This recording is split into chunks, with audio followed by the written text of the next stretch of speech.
2020 की है, जब प्रधानमंत्री श्री नरेंद्र मोदी जी ने लॉकडाउन की घोषणा की थी।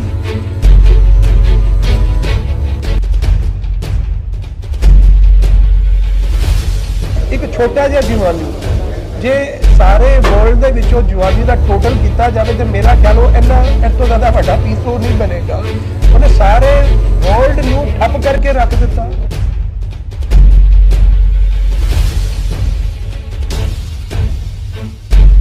दिन जो मैं सवेरे बालकनी बैठा होया तो मैंने इस गल ते बड़ा हासा आ रहा सी कि अज डेढ़ महीने नहीं लोग घर च बंद है, बाहर जानवर पशु पक्षी घूमते पे आ जा।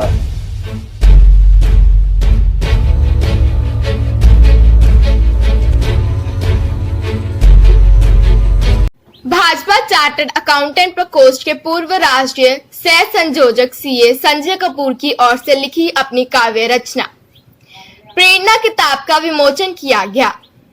समारोह में भाजपा के राष्ट्रीय प्रवक्ता गोपाल कृष्ण अग्रवाल मुख्य मेहमान के रूप में पहुंचे। उनके साथ सह संचालक पंजाब प्रांत डॉक्टर रजनीश अरोड़ा, अमृतसर इस्कान मंदिर के प्रधान इंद्र अनुज प्रभु, भाजपा महासचिव पंजाब सुभाष शर्मा भी थे। सीए संजय कपूर ने बताया कि जब 23 मार्च 2020 को लॉकडाउन लगा था तो उन्हें कविताएं लिखने का सुझाव आया, क्योंकि उन्होंने देखा कि शहर में शांति थी और पेड़ों पर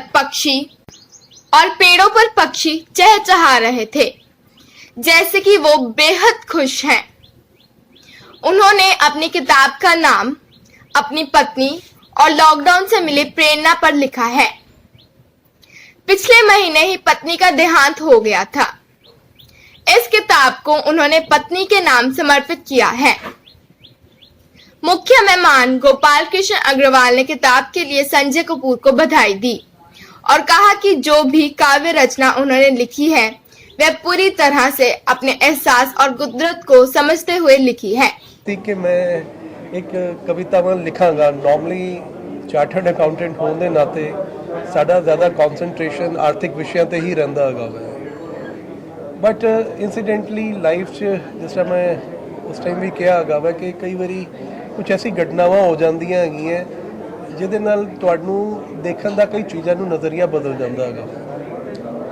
मैनूं अज भी याद है जदों 23 मार्च नूं पिछले साल प्रधानमंत्री जी ने लॉकडाउन की घोषणा की सी, तो अगले दिन जो मैं सवेरे बालकनी बैठा होया तो मैनू इस गल ते बड़ा हासा आ रहा सी कि अज डेढ़ महीने नहीं लोग घर च बंद है, तो बाहर जानवर पशु पक्षी घूमते पे आ जा। तो क्या कुदरत किड्डी एक पावरफुल चीज़ हैगी है कि जे वो अपने आप च सुधार करना चाहती है तो किसी भी हद तक कर सकती है।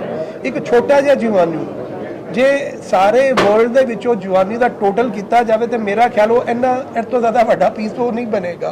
उन्हें सारे वर्ल्ड नूं ठप करके रख दिता।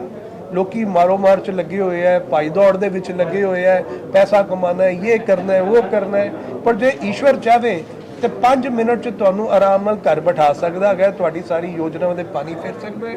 और सच्चाई है कि जे तुसीं इंसानियत दे नाते चीज़ां नूं नहीं देखदे अपने जीवन दे विच और कुदरत दी महत्व नूं नहीं समझदे हैगे ते मैं समझना कि यह जीवन बेकार है। तो जीवन च जो मर्जी काम करो पर कुदरत के महत्व नूं समझ के समाज लिए कार्य करना, यह 2-4 चीज़ां हर मनुष्य के जीवन दे विच होना चाहिए। कह सकते हैं संजय जी, जो कोरोना वायरस सी लॉकडाउन सी लोगों वास्ते एक बड़ा मतलब डिप्रैशन का टाइम सीगा उस वेले, तो ये जिहड़ियां स्थितियां सी सारियां तुहाडे अंदर दा कवि जगाता, तुहाडे अंदर दी संवेदनशीलता जिहड़ी सी उहनूं जगाता इस लॉकडाउन ने।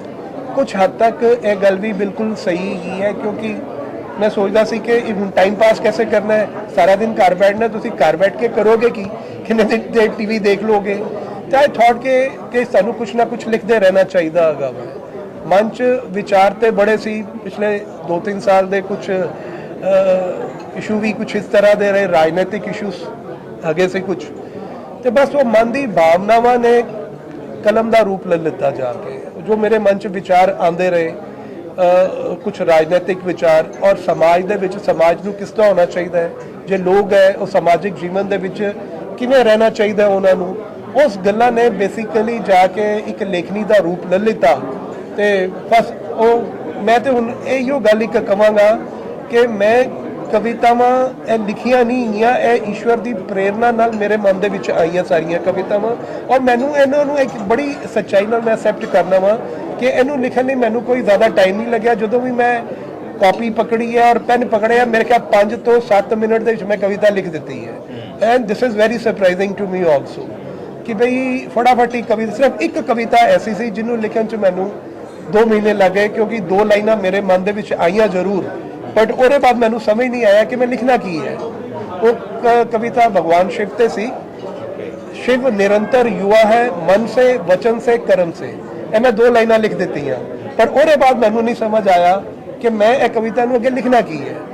ਔਰ ਇੱਕ ਦਿਨ ਇਹ ਵੀ ਈਸ਼ਵਰ ਦੀ ਹੀ ਮੈਂ ਗੱਲ ਕਵਾਂਗਾ ਕਿ ਇੱਕ ਦਿਨ ਸਵੇਰੇ ਮੈਂ 4 ਵਜੇ ਉੱਠ ਗਿਆ, ਅਚਾਨਕ ਮੇਰੀ ਨੀਂਦ ਖੁੱਲ ਗਈ ਔਰ ਉੱਠਦੇ ਸਭ ਤੋਂ ਪਹਿਲੇ ਮੈਂ ਕੀ ਕੀਤਾ ਕਿ ਉਹ ਕਵਿਤਾ ਪਕੜੀ, ਉਹਨੂੰ ਲਿਖਣਾ ਸ਼ੁਰੂ ਕਰ ਦਿੱਤਾ ਔਰ ਵਿਦਿਨ 10 ਮਿੰਟਸ ਉਹ ਮੈਂ ਕਵਿਤਾ ਲਿਖ ਦਿੱਤੀ। ਦੱਸ ਦਿਓ ਕੀ ਕੰਪਲੀਟ ਕੀਤਾ। ਭਗਵਾਨ शिव ਦੀ ਇੱਕ ਤਰ੍ਹਾਂ ਦੀ ਆਰਾਧਨਾ ਹੈ, ਉਹਨਾਂ ਦੀ प्रेज है। शिव निरंतर युवा है, मन से, विचार से, कर्म से। देवता, दानव, यक्ष, किन्नर, भूत, प्रेत, मानव, पशु, जो भी है इस ब्रह्मांड में और जिसमें है जीवन, वो जो भी है, जैसा भी है, एक ना दिखने वाली डोर में फंसा है। नाम रखन दा सब तो पहला कारण सी कि मैं अपनी वाइफ प्रेरणा के नाम से इस पुस्तक का नाम रखना चाहता सी। और वैसे भी ये कवितावां जो मेरे मन के विच पैदा हुई है, ये ईश्वर की प्रेरणा नाल ही पैदा हुई है। सो ये 2 कारण दे नाल ही मैं इस पुस्तक का नाम प्रेरणा रखिया है। और अगली पुस्तक की भी अद्धे तो ज़्यादा काम हो चुका होया है। आशा करांगा कि अगले साल आप अगली पुस्तक को भी लॉन्च कर पाएंगे।